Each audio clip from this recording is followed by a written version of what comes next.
Aktarani SS. Beliau merupakan lulusan sastra Inggris dari STB Asia dan beliau lulusan tahun 2014. Bisa teman-teman lihat perjalanan karirnya sangat luar biasa. Ternyata Kak Ade ini bukan hanya mahasiswa, tapi dia juga bekerja pada saat studi di STB Asia. Bisa dilihat pada tahun 2005 sampai 2015 bekerja di perusahaan Korea. Mungkin itu sebabnya nih Kak Ade bisa nyangkut di Korea.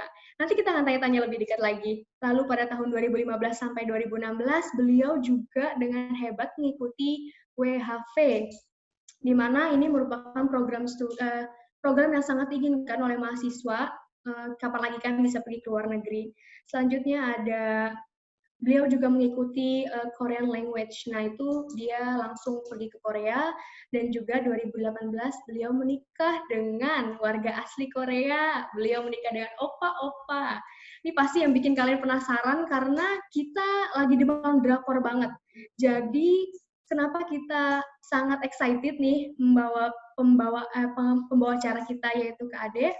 Karena kita akan membahas negara yang lagi booming-boomingnya dalam masa karantin ini. Boleh nggak sih kita sapa dulu Kak Ade? Kak Ade, halo.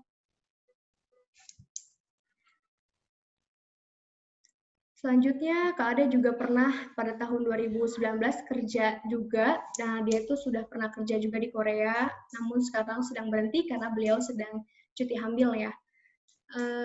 Kita langsung undang aja Kak Ade. Selamat datang Kak Ade. Boleh di-unmute mikrofonnya.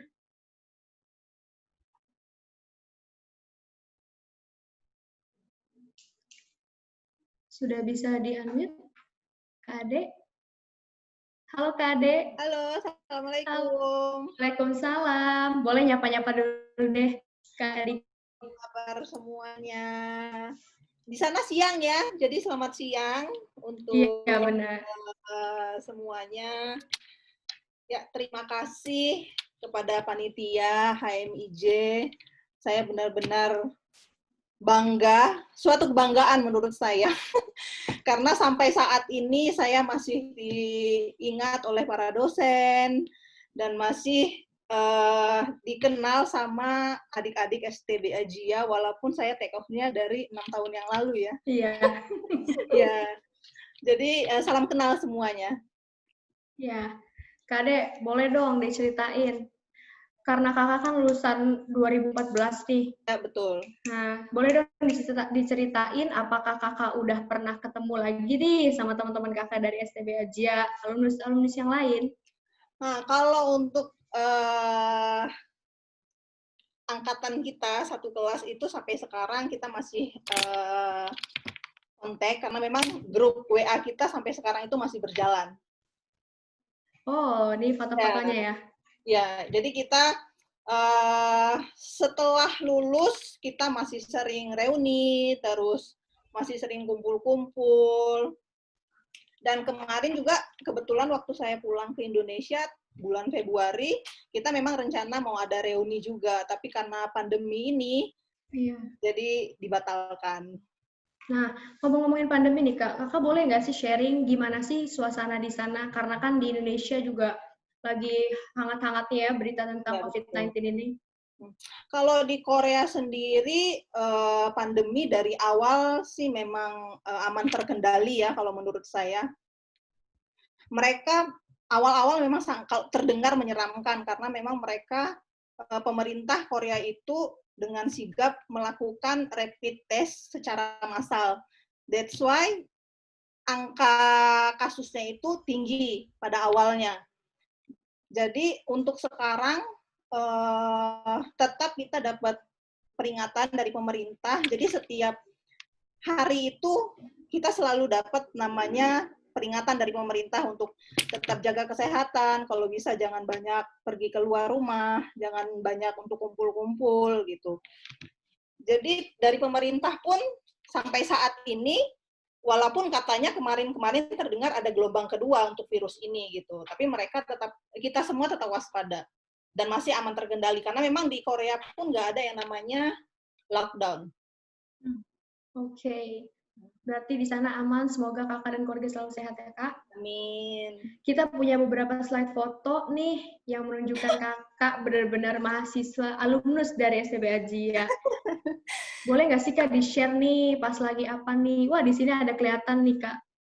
Ini siapa ya bule? Boleh dikasih tahu nggak sih? Ini Mr. Gray, almarhum Mr. Gray. Jadi Oke. waktu itu kita kalau nggak salah ini habis ujian ya kalau nggak salah. Ya ini ada teman-teman yang memang waktu itu ada yang berhenti di tengah jalan karena memang kita ambil kelas karyawan kan, ambil kelas malam. Jadi banyak mungkin teman-teman yang saya sendiri waktu itu saat semester 5 kalau nggak salah sedikit jenuh, sedikit wah ini kayaknya nggak kuat untuk melanjutkan sampai ke semester akhir gitu. Tapi karena kita semua teman-teman di sini saling menguatkan, akhirnya kita bisa sampai selesai. Tapi ada beberapa teman-teman yang ada di gambar sini yang berhenti di tengah jalan atau pindah kampus kayaknya ya. Selanjutnya, nah ini nih, Ya, kakak lagi di Bali ya? ya betul. Ini kalau nggak salah kita tour and guiding itu kedua kalau nggak salah ya. Dan ini angkatan kita yang pertama kali pergi ke Bali kalau nggak salah saat itu. Jadi dari angkatan kita ada 3 tim yang ke Bali, termasuk tim kita. Oke, nih karena pergi ke Bali udah pasti kan kakak butuh biaya ya. Apakah itu di-cover dari orang tua atau kakak punya dana sendiri kah? Saya dari SMA, sejak lulus SMA, saya belum pernah namanya minta uang saku ke orang tua. Sampai saat ini. Wow, Semua sendiri ya. berarti kakak memang selama jadi mahasiswa juga sudah bekerja ya kak? Ya, betul sekali. Saya sudah Nah, bekerja dari tamat SMA. oke, itu gimana sih kak kok bisa-bisanya kerja di perusahaan Korea? Apa memang mengidam-idamkan dari dulu atau kebetulan saja? Nah, jadi kebetulan saya SMA-nya itu di Palembang, tapi setelah dari Palembang, kebetulan kakak itu tinggal di Jakarta, akhirnya saya merantau ke Jakarta. Di Jakarta saya sempat kerja di perusahaan paman, tapi karena itu perusahaan paman, jadi merasa kurang nyaman ya. Iya. Akhirnya dari bulan Januari sampai 2005 kalau nggak salah saat itu, dari bulan Januari sampai bulan 5 itu saya hampir setiap hari keluar rumah untuk cari kerjaan. Akhirnya di bulan Mei 2005 kebetulan ada yang ngekos di tempat kita itu menawarkan kerjaan untuk kerja di perusahaan Korea ini gitu. Jujur saya kerja di perusahaan Korea ini itu dari posisi produksi. Oke. Ya, jadi mulai saat itu saya kerja di perusahaan Korea. Wow, dari bekerja, lanjut kuliah, itu sangat luar biasa hingga kakak bisa lulus pada tahun 2014 ya? Betul sekali. Iya. Nah, setelah lulus itu ternyata kakak dengar-dengar mengikuti WHV ini. Ya, betul Nah, sekali. bisa diceritakan nggak kak, gimana sih kakak kok bisa kepikiran? Sedangkan kalau dipikir-pikir, kakak sudah kerja di perusahaan Korea saja, sudah bagus gitu untuk standar warga Indonesia. Kenapa kakak bisa kepikiran untuk pergi ke Aussie? Nah, jadi untuk ikut WHV, jadi sebelum saya kuliah di JIA, sebelum kuliah di JIA itu saya pernah kursus di English First di daerah Kemang Pratama, Bekasi. Saat itu ditawarkan untuk mengikuti homestay di luar negeri. Nah, saat mau lulus, beberapa bulan mau lulus dari STB Ajia, saya kepikiran lagi nih tentang program ini, homestay ini gitu. Apa saya harus ambil setelah lulus kuliah gitu kan. Tapi setelah lihat harga-harganya, itu benar-benar harga yang membutuhkan biaya yang sangat tinggi sekali menurut saya. Jadi, oke, mungkin homestay bukanlah salah satu pilihan. Akhirnya setelah itu saya coba untuk melanjutkan S2. Jadi saya itu, wah mungkin S2 adalah pilihan terbaik menurut saya. Tapi ternyata sama, untuk S2 sendiri butuh biaya yang sangat besar sekali, gitu, kecuali kita mendapatkan beasiswa. Saat itu kalau Miss Ade sama Pak Imron masih ingat, saat itu saya pernah minta surat rekomendasi dari kampus untuk mendapatkan beasiswa di Korea.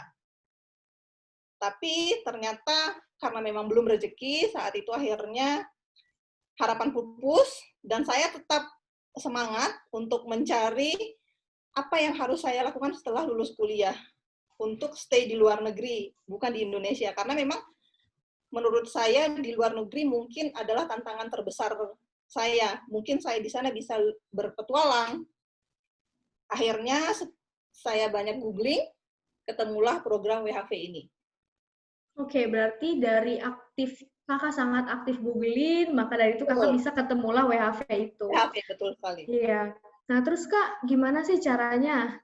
Ada nggak sih step-step yang mungkin kakak buat kakak kesulitan, atau mungkin kakak berguru sama siapa? Kakak kan hanya googling saja.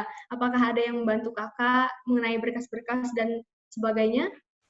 Kalau untuk berkas-berkas, saya benar-benar selalu banyak baca di internet. Karena di internet itu banyak sekali kalau kita langsung ketik WHV, saat itu pun sudah banyak informasi tentang persyaratan. Jadi satu orang pun waktu itu tidak ada yang membantu, tidak ada yang mengarahkan, tidak ada dukungan, tapi tetap saya cari di internet.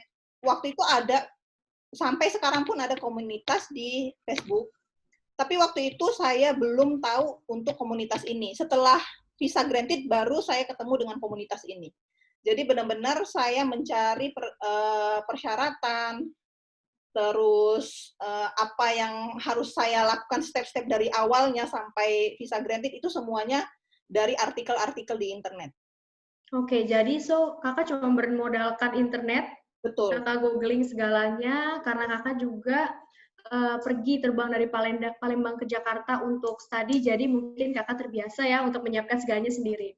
Nah, saat kakak memutuskan untuk ikut dan pergi ke Aussie, pastinya kakak mengorbankan pekerjaan kakak. Kenapa kakak memilih untuk mengorbankan pekerjaan kakak, sedangkan kakak belum tahu, belum jelas kakak di Australia itu nanti akan kerja apa, terus di sana apakah hidupnya akan lebih baik daripada kakak memilih untuk stay di perusahaan Korea ini? Apa yang membuat kakak akhirnya memutuskan untuk pergi ke sana? Ya, karena memang saya yang tadi saya bilang, saya lulus SMA itu sudah langsung bekerja, jadi dari tahun 2005 sampai 2014, jadi hampir 10 tahun ya. Hampir 10 tahun saya bekerja di satu perusahaan. Jadi menurut saya dalam satu perusahaan, kalau seandainya saya nggak keluar dari zona nyaman, hanya pengalaman itu saja yang saya bakal dapatkan.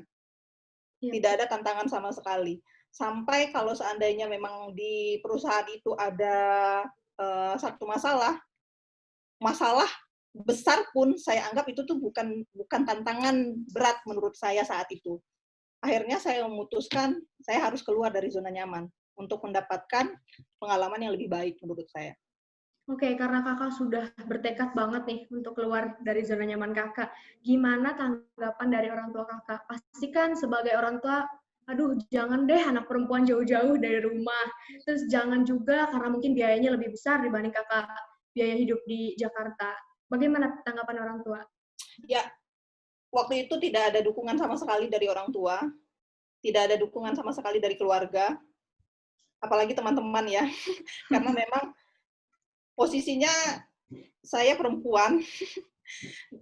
Jadi teman-teman waktu itu pun, teman-teman seangkatan waktu itu pun, kamu kan cewek gitu, apa bisa gitu tinggal di luar negeri 1 tahun, bukan 1 hari 2 hari gitu kan. Ini untuk stay di sana, bukan untuk jalan-jalan gitu. Tapi kamu di sana itu harus bertahan hidup, nggak ada kerjaan. Akhirnya ya dari orang tua pasti sangat-sangat tidak menyetujui saat itu. Akhirnya saya beri pengertian sama orang tua, walaupun orang tua tetap nggak ada dukungan saat itu, tapi saya meyakinkan kalau saya pasti bisa untuk bertahan hidup di Australia. Oke, so fasilitas dari orang tua tidak ada, tapi karena karena tekad kakak yang meyakinkan mungkin makanya orang tua Ya, mengizinkan betul. akhirnya ya, dan akhirnya kakak bisa nyangkut di Korea sekarang. Iya, betul. Gimana ceritanya waktu kakak sudah sampai Aussie? Kakak pasti bingung dong karena di sana tidak ada kenalan ataupun orang-orang yang bisa kakak hubungi. Apa yang kakak lakukan pertama kali? Ya, jadi yang tadi saya bilang setelah visa granted saya ketemulah dengan komunitas-komunitas yang ada di Facebook. Jadi dari sana ada beberapa teman yang memang sudah ada di Australia, ada yang mau berangkat ke Australia gitu. Halo Esther. Ada yang sudah berangkat di Australia. Akhirnya walaupun saya ada beberapa kenalan di Australia, saya nggak mungkin kan minta bantuan untuk tinggal serumah dengan mereka. Akhirnya saya memutuskan untuk tinggal di hotel dulu selama 1 minggu di sana. Dan saya cari hotel pun benar-benar di pusat Melbourne, di city-nya. Saya ambil 1 minggu. Nah, karena saya merasa dalam waktu 1 minggu saya bisa pertama untuk cari tempat baru. Kalau untuk kerjaan mungkin belum ya. Jadi saya selama 1 minggu itu saya fokus untuk cari tempat tinggal dan cari beberapa teman-teman yang ada di Australia, yang ada di Melbourne pastinya. Akhirnya dalam 1 minggu itu saya mendapatkan tempat tinggal yang mana ternyata apartemen yang saya tempati adalah ownernya itu orang Korea gitu. Ya, jadi dari sana karena memang orang Korea, karena saya memang sudah terbiasa sama orang-orang Korea juga, akhirnya sedikit nyaman saya tinggal di Australia gitu. Oke, jadi kakak ke sana hanya bermodalkan website yang ada di Facebook ya kak. Betul. Komunitas itu sangat membantu kakak hingga Membantu kakak sekali. Ya, betul. hingga kakak bisa bertahan di sana. Lalu saya dengar-dengar ternyata programnya tidak kakak jalankan sampai full 1 tahun. Iya, betul sekali. Iya, bisa diceritakan nggak kak, kenapa sih kok bisa putus di tengah jalan? Jadi pertama karena memang selama di Indonesia saya kerjanya itu di belakang meja komputer, kerjanya hanya meeting sana sini, tapi di Australia pekerjaan saya benar-benar keras. Saya pernah kerja di resto Jepang, tapi ternyata ownernya itu juga sama orang Korea. Saya lulus interview karena memang saya bisa bahasa Korea saat itu, walaupun hanya annyeonghaseyo ya. Terus saya juga kebetulan saya sama teman dari Medan yang saat ini teman itu sekarang ada di Kanada. Kita pernah kerja di farm, kita kerja untuk petik anggur. Bayangkan dalam 1 hari itu kita harus bekerja selama 10 jam. Dan saat itu benar-benar cuaca waktu itu bukan di Melbourne, ya sekitar Melbourne lah. Itu benar-benar cuacanya panas sekali dan itu ya memang terbayarkan ya dengan gaji yang lumayan besar. Kalau nggak salah waktu itu kita dibayar berapa dolar ya dalam 1 hari. Lebih dari $100 kalau nggak salah. $100 Australia. Ya. Tapi ya itu, untuk kita harus bangun pagi-pagi dan itu benar-benar di farm itu kita di kebun anggur untuk wine, untuk pembuatan wine. Jadi dari sana memang merasa wah kayaknya nggak sanggup untuk melanjutkan hidup di Australia. Tapi kalau ingat tidak ada dukungan dari orang tua, oh nggak bisa, saya harus tetap lanjut. Akhirnya tetap lanjut, karena memang orang tua sendiri kayak, ngapain jauh-jauh pergi ke Australia untuk jadi petani? Iya. Padahal kamu di Indonesia posisinya sudah manajer marketing gitu. Iya. Dari sana ya sedikit rasa tidak percaya dirinya ada, tapi saya tetap lanjut sama teman. Akhirnya kebetulan perusahaan Korea lama itu ada minta sedikit bantuan untuk menyelesaikan sesuatu di Korea, dan karena memang di perusahaan itu saya satu-satunya yang bisa bahasa Korea, karena memang saya pernah belajar bahasa Korea level 1 kalau nggak salah dulu. Jadi saya pulang lagi ke Indonesia, setelah beberapa bulan di Indonesia, akhirnya saya dikirim ke Korea. Oke, berarti kakak memutuskan untuk membantu perusahaan Ya, dibanding melanjutkan program yang ada di Aussie. ya tadinya Lalu, mau kembali lagi ke Australia tadinya. oke. Lalu kenapa tidak, Kak? Waktunya Waktu. itu ya karena waktu itu sudah hampir habis kan masa visanya.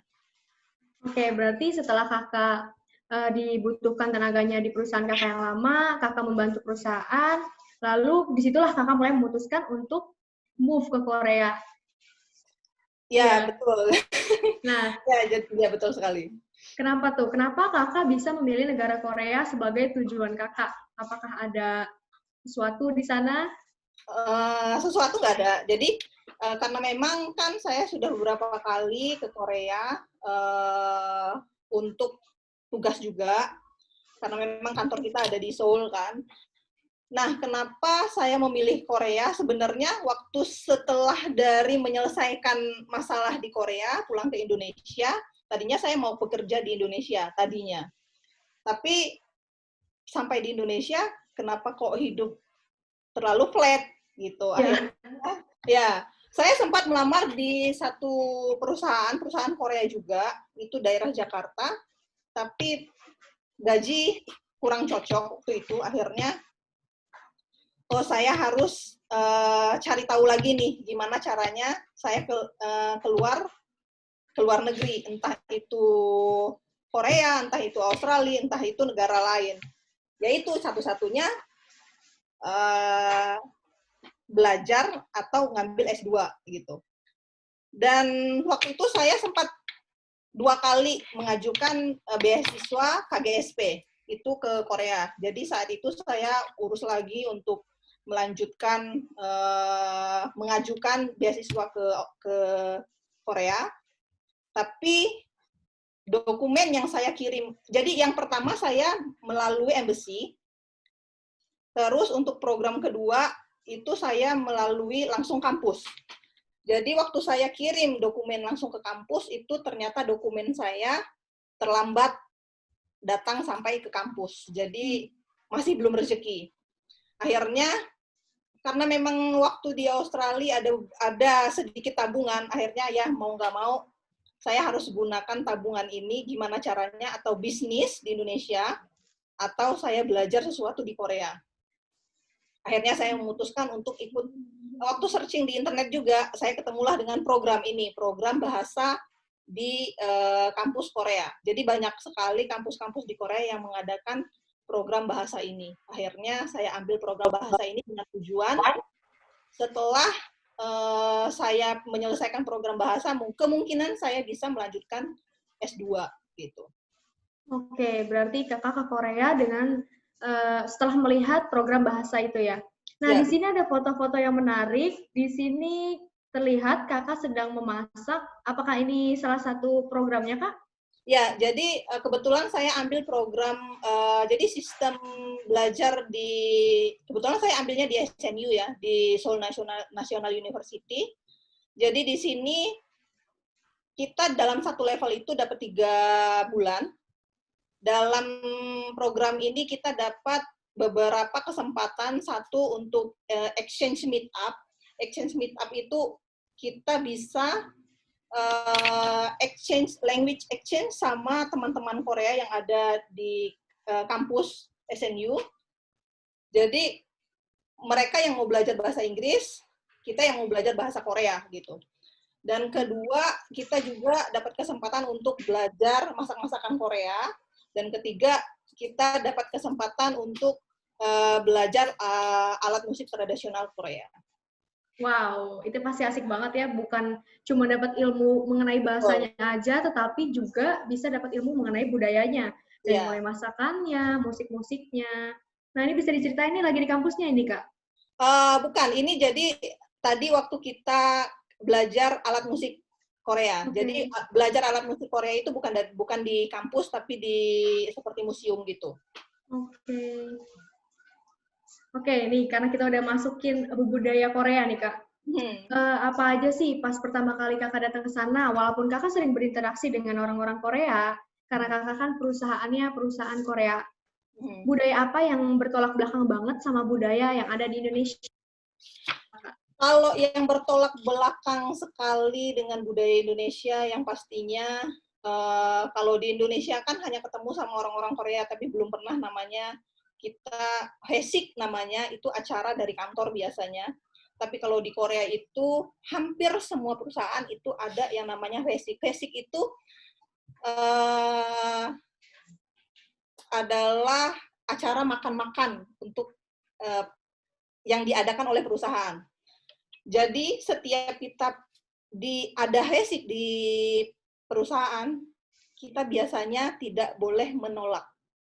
Oh. Nah, di acara itu biasanya itu minum-minuman keras pasti ada. Dan makanan mereka biasanya kalau minum-minuman keras itu biasanya makan sama barbecue. Barbecue pun itu biasanya babi gitu, makanan tidak halal. Jadi itu yang sedikit saya kurang nyaman. Oke. Ya, dan kedua culture-nya apa lagi ya? Orang-orangnya tidak terlalu ramah pastinya. Oh, iya. Kalau waktu itu saya tinggal hanya 3 bulan, kerjanya di kantor gitu kan.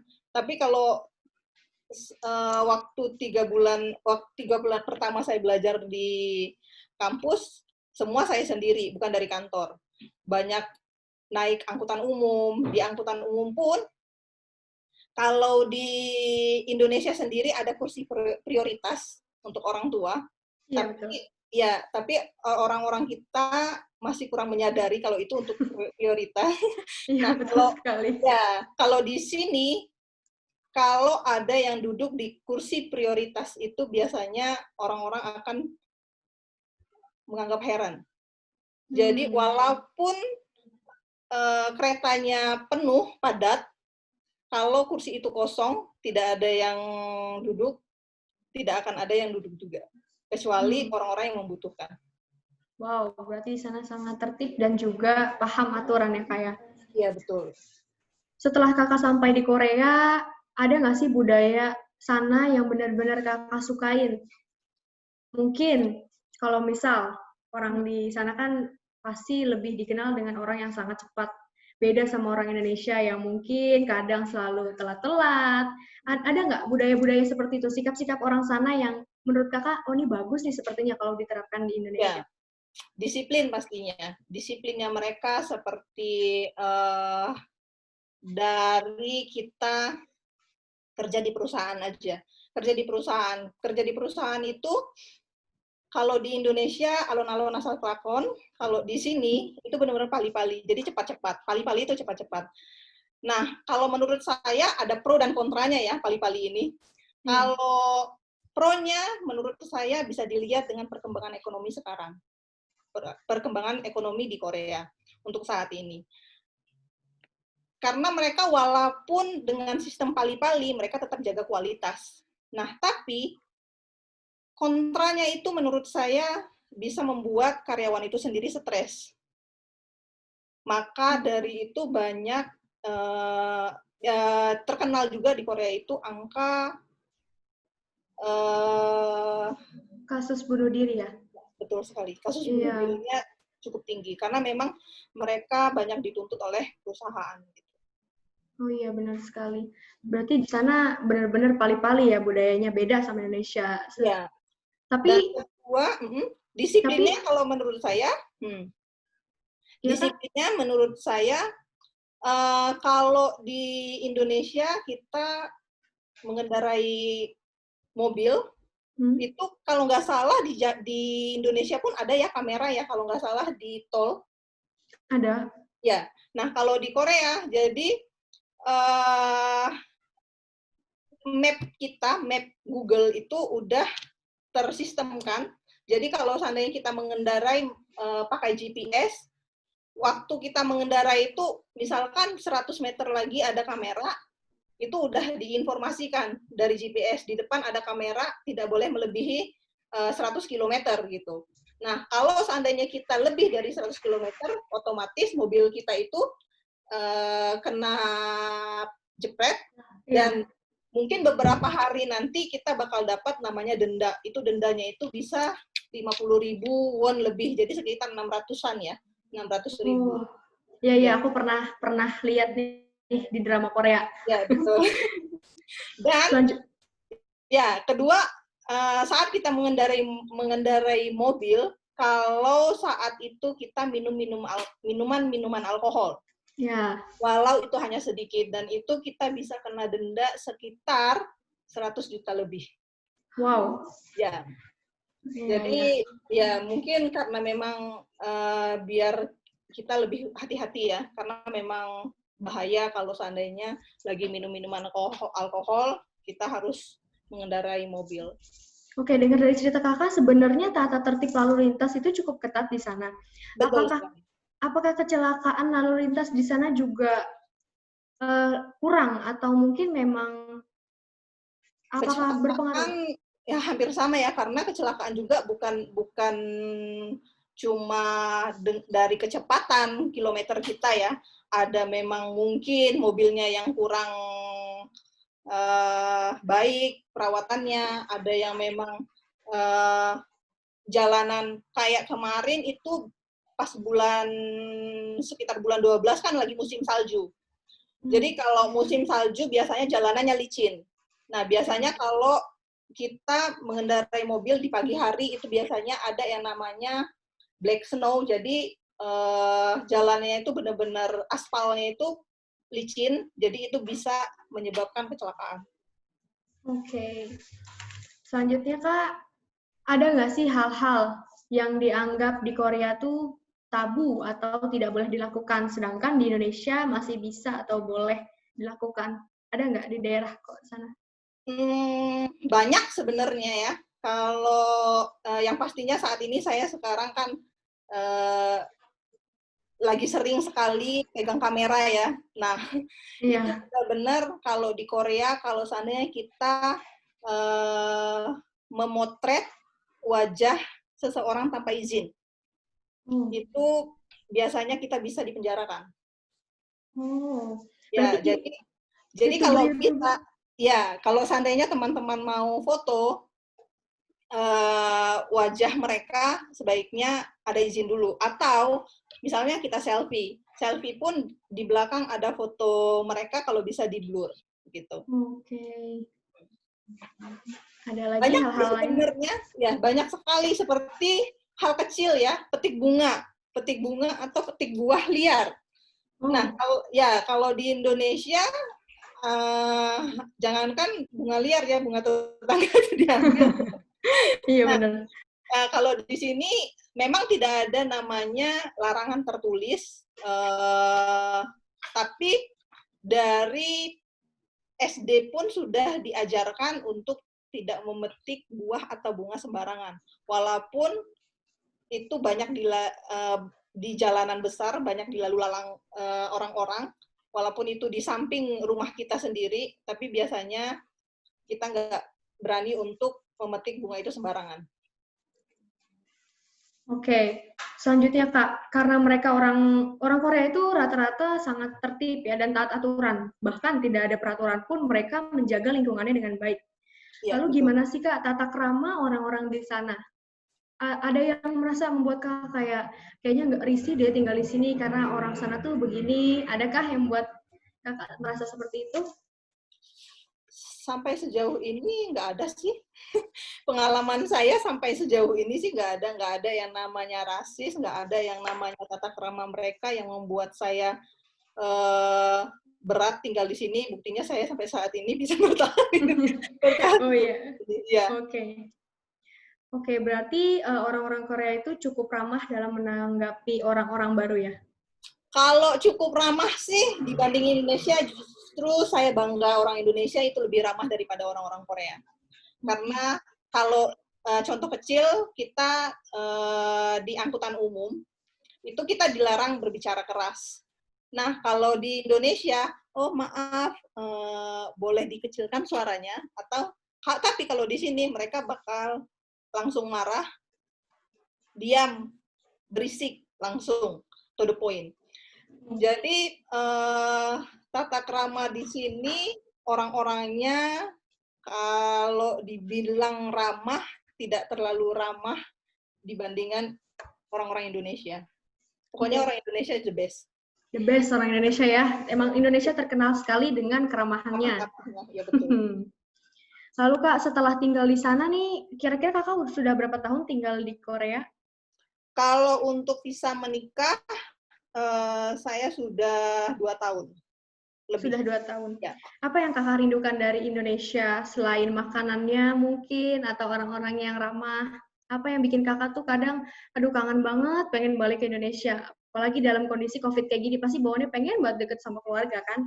Ya, betul. Yang pasti keluarga, teman-teman, kumpul sama teman-teman. Ya selanjutnya makanan sih sebenarnya.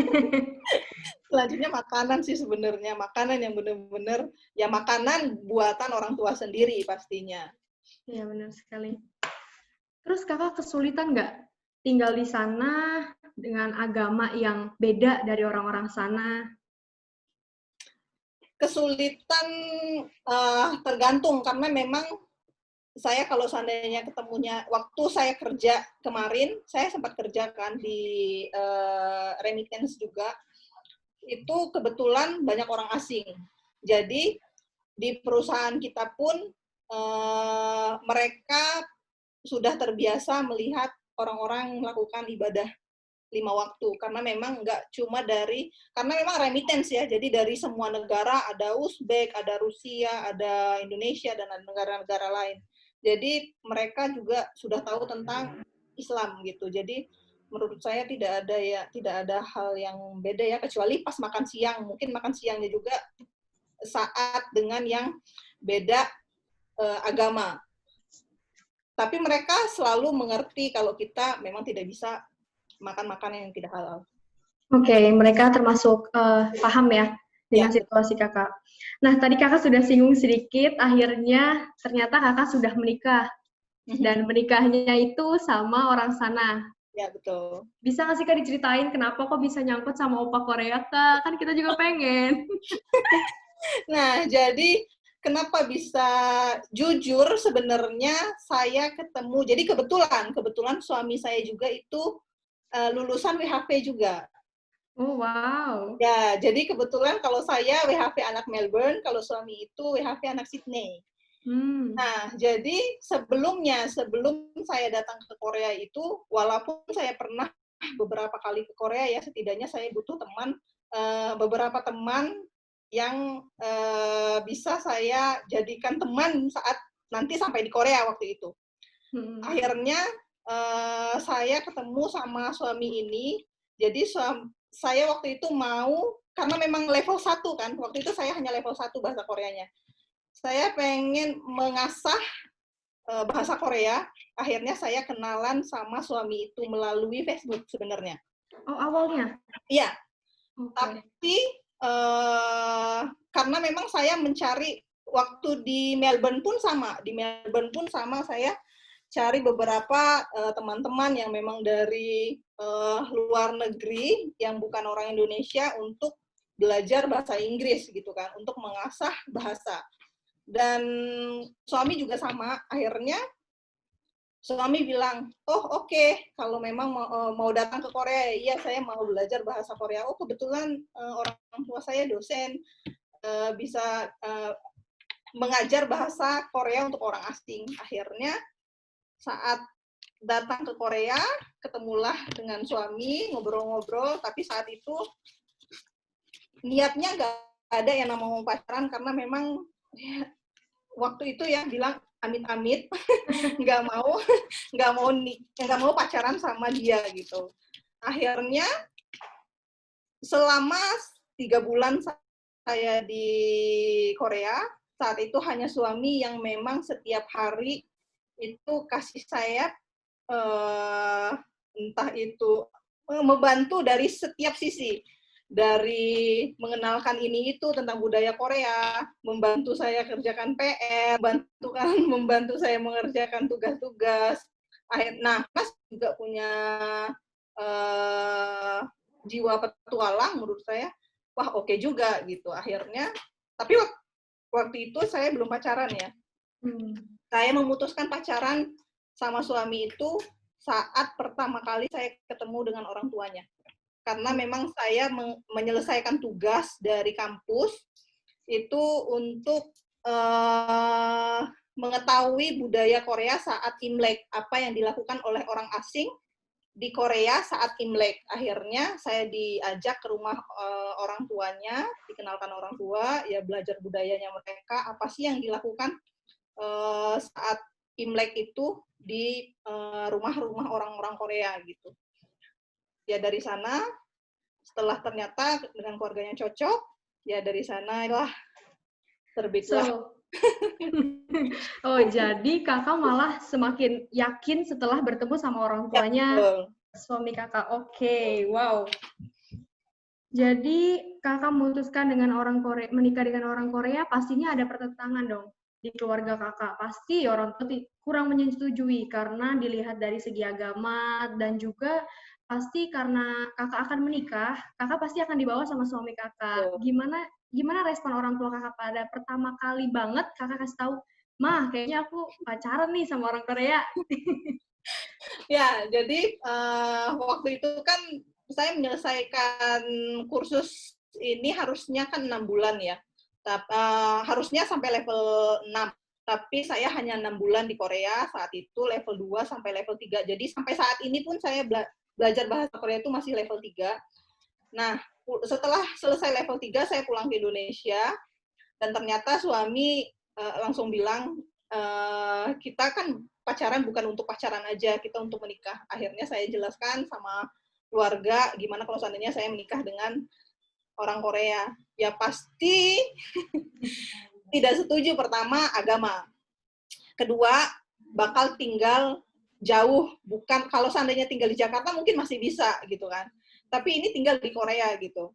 Jadi benar-benar dari orang tua, dari ayah pastinya ya, itu dilarang keras. Ya 0% deh waktu itu. Akhirnya suami bilang, suami waktu itu nggak bilang kalau dia mau masuk Islam, tapi dia mungkin searching sendiri, karena saya bilang, saya kalau seandainya memang kamu mau masuk Islam, saya mungkin tidak bisa mengajarkan tentang Islam karena saya takut salah dalam pengajaran dengan ilmu Islam saya yang benar-benar hanya beberapa persen, bukan expert. Akhirnya suami memutuskan ke salah satu masjid yang ada di Korea. Kebetulan dari rumah itu sekitar 2 jam. Nah, dari sana diceritakanlah tentang Islam. Apa yang ditanyakan sama suami tentang Islam pertama kali itu Islam ISIS. Ya, jadi setelah suami tahu tentang Islam, akhirnya suami langsung memutuskan untuk masuk Islam, langsung syahadat, dan setelah itu dikasih tahu sama orang tua, suami saat ini sudah mu'alaf gitu. Ya, tapi tantangan kamu berat gitu kan, tantangan kamu berat untuk buat dia 100% jadi mu'alaf, yang meninggalkan kebiasaan dia minum minuman keras, kebiasaan dia untuk makan makanan yang tidak halal. Insya Allah saya bisa, insya Allah. Nah, akhirnya dikasih pengertian sama orang tua, ya karena memang orang tua kayaknya yakin gitu kan, waktu ke Australia juga, dilarang pun tetap ke Australia, ke Korea, dilarang ke Korea, tetap ke Korea. Ini kayaknya dilarang nikah pun mungkin bakal nikah gitu. Iya, akhirnya ya dapat 100% ya setuju dari orang tua. Iya, karena orang tua juga tahu kayaknya ya sifat kakak yang serba nekat. Iya, betul. Bahkan ya kan berani-beraninya ke Australia, sedangkan pekerjaan di Indonesia saja sudah menurut kami sudah mantap. Iya, betul. Oke deh, setelah mendapat persetujuan dari orang tua, akhirnya kakak menikah, dan sekarang akhirnya tinggal di sana, sedang menunggu buah hati kakak mau lahir. Semoga kakak dan keluarga selalu sehat, walaupun dalam keadaan COVID-19. Pertanyaan terakhir sebelum kita masuk sesi tanya-jawab, ini yang benar-benar bukan aku aja, kayaknya seluruh tim panitia di sini juga pada nanyain, Kak, apakah orang-orang di Korea itu sama banget nggak sih dengan kehidupannya, dengan kehidupan di drama Korea? Soalnya kayak di drama Korea tuh alus-alus aja gitu. Nah, kehidupan di Korea itu tidak seindah di drama-drama kok. Oh, berarti beda ya? Ya, beda sekali. Tapi untuk sifat itu tergantung dari individu masing-masing. Dan kebetulan suami saya kalau dibilang romantis juga nggak romantis sih. Tapi setidaknya saya dapat kasih sayang dari dia. Oke, berarti cinta seindah drama Korea itu adalah salah besar. Iya, salah besar. Iya, salah besar. Jadi, ya, pokoknya kalau seandainya kalian mau tinggal entah itu di Korea atau di negara lain, persiapan mental itu harus. Ya. Ya. Jadi jangan berpikir yang indah-indahnya dulu deh. Berpikirlah yang tidak indahnya dulu. Karena kalau seandainya kalian berpikir yang indah-indah ya, yang tadi saya kalau waktu sebelum saya ke Australia itu yang indah-indah aja yang saya pikirkan. Tapi ternyata ya di Australia itu berat gitu. Jadi tapi kalau kita berpikir yang indah-indah untuk tinggal di luar negeri bisa membuat kita yaitu mundur di tengah jalan atau ya melakukan hal-hal yang tidak baik ya. Iya, benar sekali. Kak, nih sebelum kita masuk sesi Q&A, kita ada sedikit tampilan video. Di video ini diambil dari YouTube Kakak. Boleh ya Kak kasih waktunya sebentar? Biar teman-teman tahu nih, kakaknya itu kan juga seorang YouTuber. Oh ya, buat teman-teman jangan lupa. Nggak ada kerjaan kok. Iya, tapi jangan lupa juga buat teman-teman yang ingin bertanya lebih dalam tentang Korea dan sekitarnya, kalian bisa nanya di Future Q&A ini, dan juga jangan lupa untuk nge-follow Instagram dan Facebook Kak Ade, yaitu Ade Oktarani, A-nya besar dan pakai Y belakangnya. Oke, kita akan putar videonya.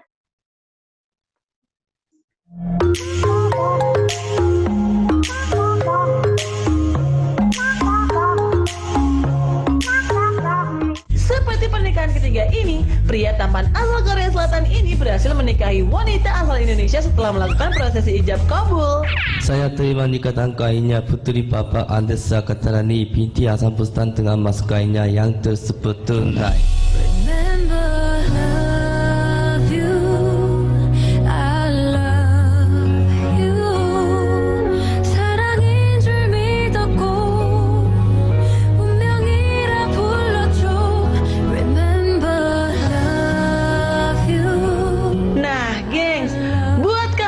Belum ketemu jodoh, nggak usah galau. Tenang aja, mungkin jodoh kamu ada di negara yang berbeda, sehingga belum sempat ketemu. Jodoh kan pasti bertemu.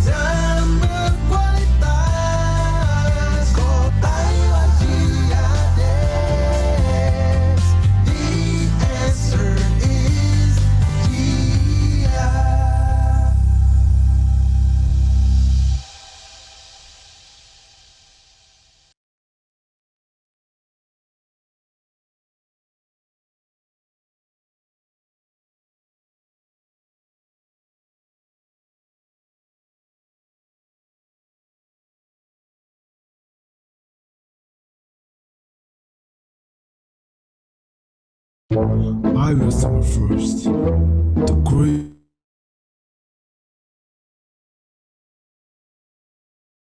Oke, padahal tadi kita mau kasih satu video lagi, Kak. Tapi kayaknya nih udah mulai numpuk pertanyaan-pertanyaan yang penasaran sama kehidupan Kak Ade selama di Korea. Oke, coba kita masuk ke sesi tanya-jawab ya, Kak.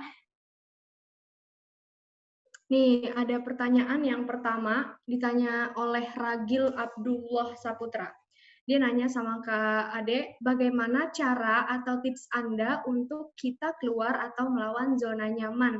Yang notabene bahwa zona nyaman itu seperti daily activities kita. Thank you. Silakan, Kak. Oh, mikrofonnya, Kak, maaf. Hmm. Oke. Halo? Halo. Oke. Keluar dari zona nyaman itu sebenarnya dari niat kita sendiri ya, dari diri kita sendiri. Kalau seandainya kita memang merasa bisa keluar dari zona nyaman dan menjadi petualang, itu kalian juga pasti bisa. Kalian harus lihat selama zona nyaman itu pengalaman apa aja yang kalian dapatin. Dari misalkan selama 10 tahun kalian kerja, pengalaman-pengalaman kalian bikin list, buat list pengalaman-pengalaman apa aja, hal-hal yang baik apa aja yang kalian dapatin. Nah, tapi kalian juga buat list kalau seandainya kalian keluar dari zona nyaman. Pengalaman-pengalaman apa aja yang bakal kalian dapetin. Kalau saat itu saya buat list beberapa hal-hal yang mungkin bisa saya dapatkan kalau seandainya saya keluar dari zona nyaman.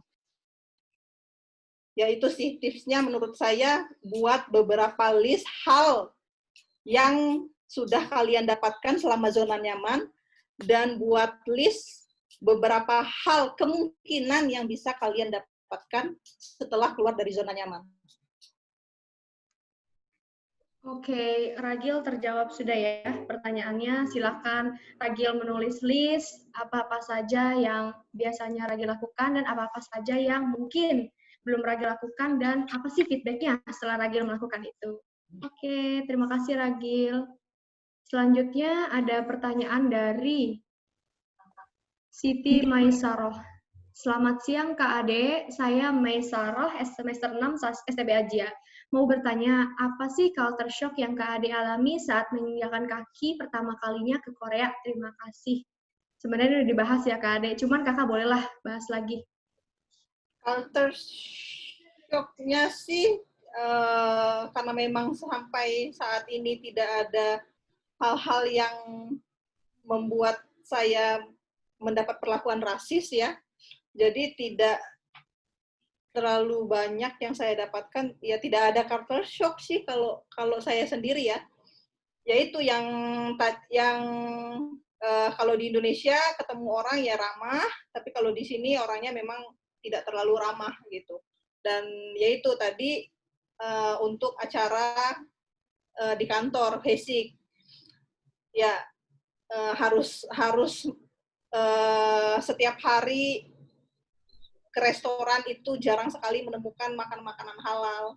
Ya paling itu sih culture shock-nya. Oke, biasanya kalau kita baru datang ke negeri orang, culture shock-nya itu kalau nggak makanan ya tingkah laku orang sana ya. Ya, betul.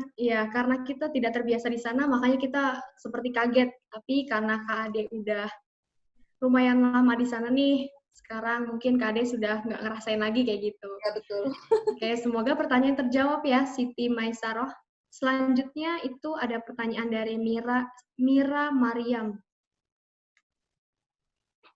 Pertanyaannya, since she graduated from JIA, which have English or Japanese language subject, what kind of language she uses during work in Korea? Jadi Kak Ade nih, waktu kerja di Korea, pakai bahasa apa sih? Apakah Korea atau Inggris atau Jepang?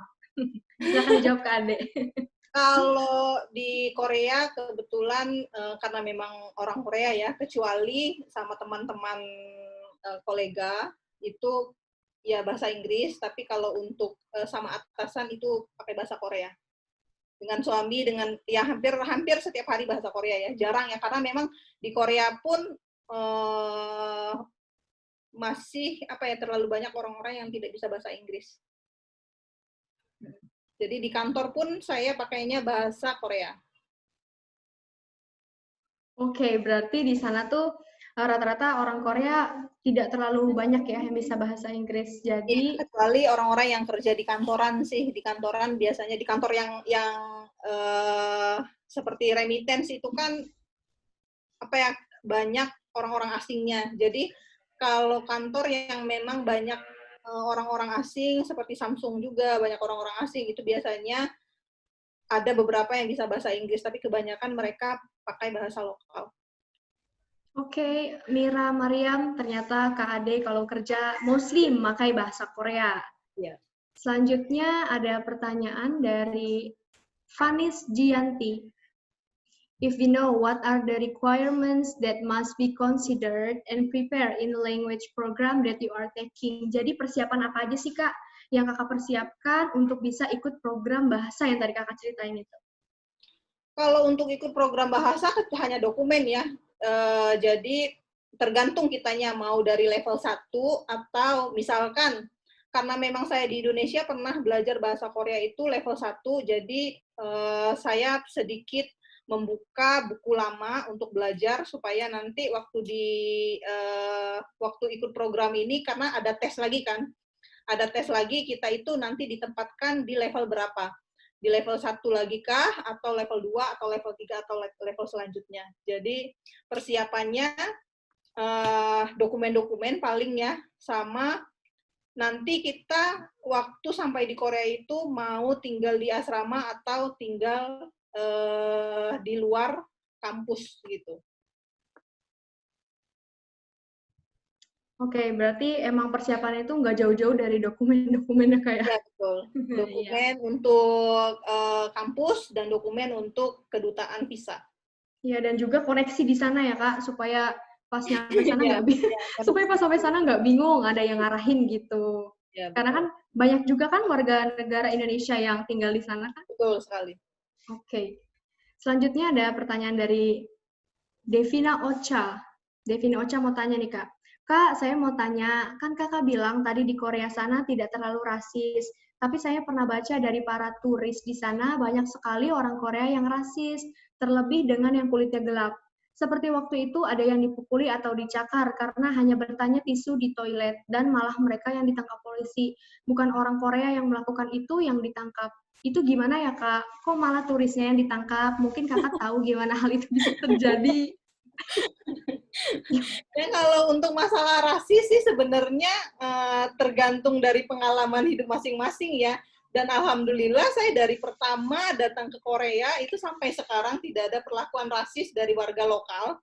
Jadi kalau dibilang warga lokal rasis, karena memang saya tidak mengalami sendiri ya, saya tidak bisa bilang iya gitu. Nah, kalau untuk masalah berita, mungkin yang kemarin itu, kalau nggak salah, itu di klub ya, kalau nggak salah ya. Di klub saya kurang tahu, di klub atau di mana, yang memang katanya pernah di orang asing, ya cuma gara-gara minta tisu.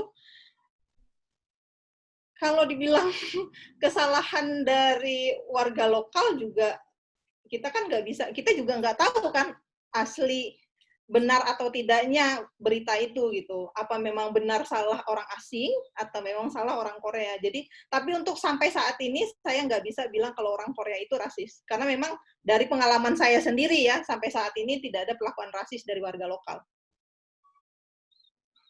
Oke, benar sekali. Karena setiap pribadi individu itu kan beda-beda ya, Kak? Betul. Iya, dan alhamdulillahnya sampai saat ini Kak Ade diperlakukan dengan baik oleh orang-orang di Korea. Betul. Terima kasih Ocha atas pertanyaannya. Selanjutnya ada pertanyaan dari Muhammad Hafiz. Is the North Korea aims to start a war against South once more? Ini sebenarnya pertanyaannya Hafiz. Wah, gimana nih menurut pandangan Kakak aja deh. Biar kejawab nih si Hafiz. Apa ya, kalau untuk sekarang orang-orang juga yang tinggal di luar Korea banyak bilang Korea saat ini tidak aman karena kemungkinan bakal ada perang gitu kan. Sedangkan kita di sini juga aman-aman aja gitu. Kalau untuk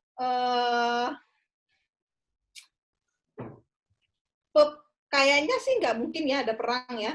Karena memang kalau saya dengar sendiri itu yang membuat Korea Utara marah juga itu memang ada beberapa oknum yang di sini kayak memancing orang Korea Utara itu marah gitu. Jadi Korea Utara cuma mau stop yang membuat kompor harusnya udah aman, ada kompor gitu kan. Jadi kalau bisa masalah-masalah ini ditiadakan, tapi Korea Selatan sendiri mungkin lambat untuk mengatasi akhirnya membuat Korea Utara sedikit marah. Ya, Ya, tapi aman kok, aman-aman aman aja. kok. Aman kok sekarang ya. Gak Iya. usah, lebih baik kita jangan baca berita-berita yang seperti itu ya, Kak ya. Ya, betul. Selanjutnya nih ada pertanyaan yang menarik juga, kayaknya banyak yang nanya ini. Kak, dari Faris Kumara, apakah di sana sekarang sudah banyak tempat yang Muslim friendly, Kak? Ya, di sini sudah banyak sekali, seperti ada salah satu stasiun di Seoul, itu ada tempat ibadah, ada musolanya. Terus di Korea juga sudah banyak beberapa Muslim komunitas di sini untuk minta izin pembuatan masjid gitu. Jadi hampir setiap daerah seperti yang tadinya kalau masjid itu cuma satu di Seoul, tapi sekarang ada di Busan, terus ada masjid juga kalau dari sini itu sekitar 30 menit gitu. Jadi hampir di setiap kota sekarang sudah banyak masjid dan sudah banyak restoran-restoran halal. Ya benar sekali. Aku juga sering nonton YouTube. Ya Iya, emang betul. udah mulai banyak kok di sana ya Iya. makanan-makanan halal yang bisa orang-orang Muslim kunjungi di Korea. Jadi buat Faris Kumara jangan khawatir, di sana Ya, sudah betul. Muslim friendly dan juga kamu bisa ke sana. Betul. Semoga pertanyaannya terjawab, Faris. Selanjutnya ada pertanyaan dari Gina Nurmagfira Mahmud.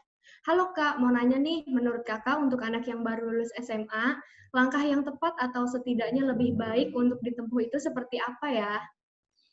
Langkah yang baik menurut saya itu ambil beasiswa di luar negeri, karena untuk kita belajar di luar negeri itu nggak perlu sebenarnya, kalau seandainya memang kita mau, kita niat, kita bisa mendapatkan beasiswa dari hampir semua negara menyediakan beasiswa belajar gratis seperti Korea, Finlandia, Australia, itu hampir semua mereka menyediakan beasiswa. Jadi menurut saya setelah tamat SMA, kalau bisa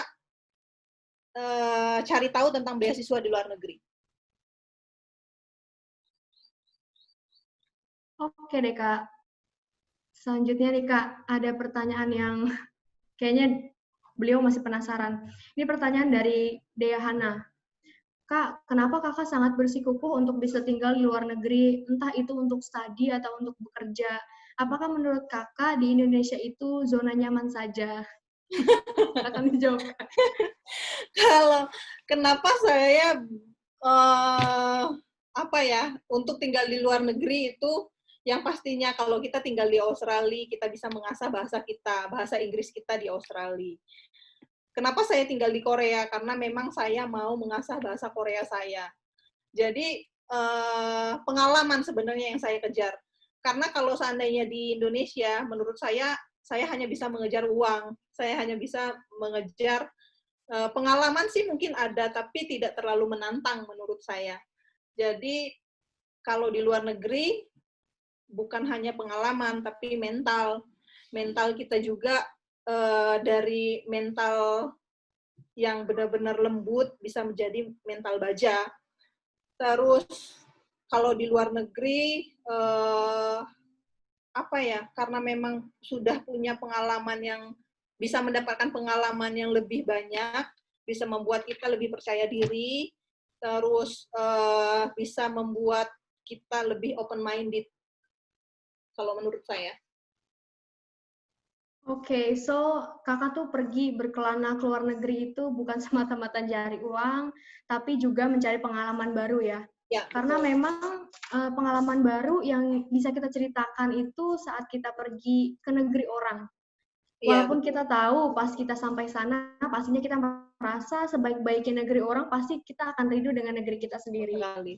Ya, oke deh. Terima kasih kepada seluruh partisipan yang sudah bertanya dalam sesi Q&A ini.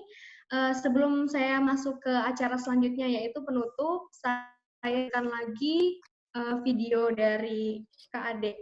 Oke.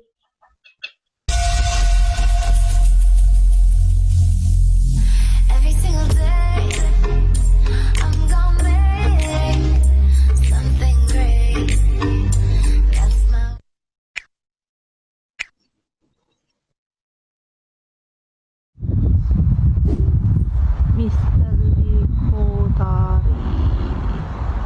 Itu nomor teleponnya.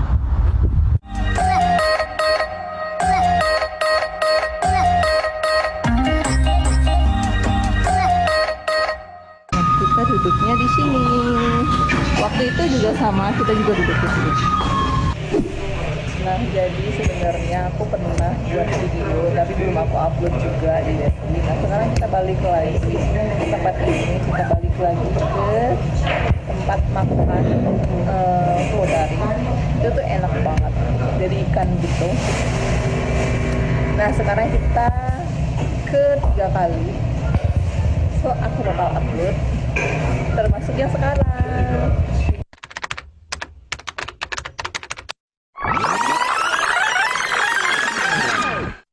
Hai, selamat datang di channel aku. Kali ini aku mau ajak kalian buat makan di Kodari. Nah, apa itu Kodari? Ayo, ikut. Selamat makan. Restorannya juga lumayan gede. Ini dapurnya.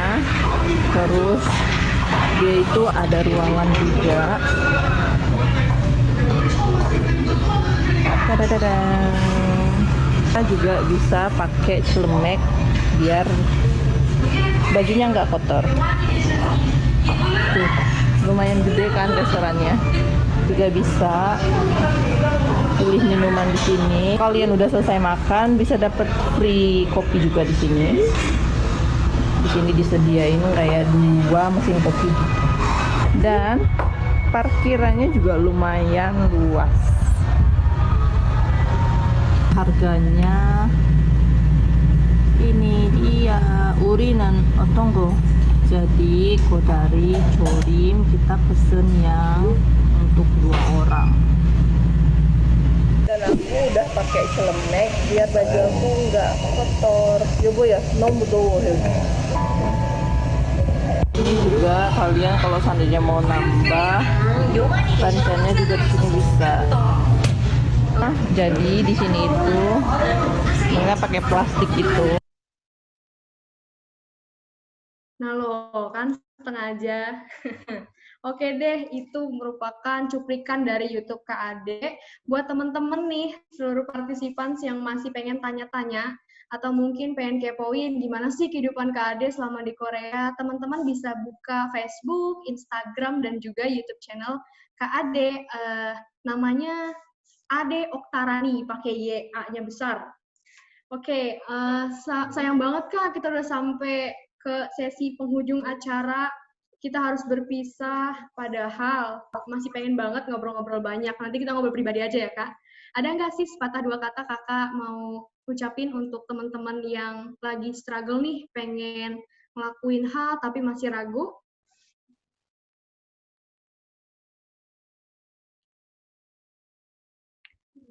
Ya buat adik-adik yang sekarang lagi bingung harus setelah dari Jia itu harus kemana, belajar. Kalau menurut aku belajar hal yang baru, entah itu belajar cari pengalaman, entah itu belajar lagi melanjutkan S2, tapi untuk melanjutkan S2 atau mendapatkan beasiswa, saya anjurkan sih di luar negeri. Karena kenapa di luar negeri, tetap di luar negeri, yaitu kita bisa mendapatkan pengalaman hidup. Karena menurut saya pengalaman hidup itu berharga. Dari pengalaman hidup itu kita bisa menjadikan kita kaya hati. Terus bisa membuat kita lebih percaya diri, lebih open-minded, dan bisa membuat mental kita seperti mental baja. Ya itu sih. Ya, betul sekali. Pokoknya kita harus terus semangat dan belajar. Nggak ada salah. Iya, benar sekali. Nggak ada salahnya kita pergi ke negeri orang untuk mencari pengalaman dan mengasah diri kita sendiri. Oke, sebelum saya menutup acara, saya ingin berterima kasih banyak kepada seluruh Bapak dan Ibu dosen sekali lagi yang sudah menyempatkan waktunya dan meluangkan waktunya di siang hari ini sampai di akhir acara. Dan juga terima kasih banyak kepada panelis kita, yaitu Kak Ade Oktarani, telah memberikan